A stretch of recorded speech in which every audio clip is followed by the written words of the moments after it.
Hello, in this video I'm gonna show you how to enable or disable network boot on HP Pavilion 15.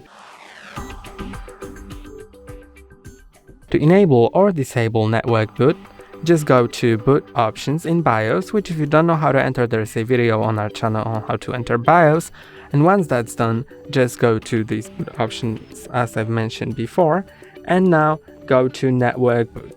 Now you can click on enter to set it to disabled or enabled.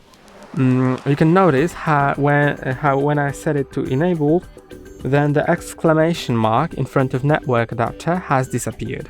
So if there is an exclamation mark, that means that this option is disabled. Now it's enabled, and you can also change the network boot protocol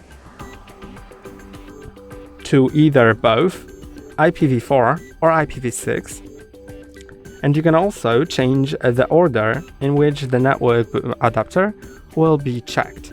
So to do it, you need to point on it in the boot order, then click on F5 or F6 on your keyboard to move it up or down.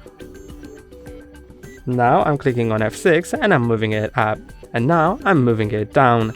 That's all for today. Don't forget to like and subscribe. See you next time.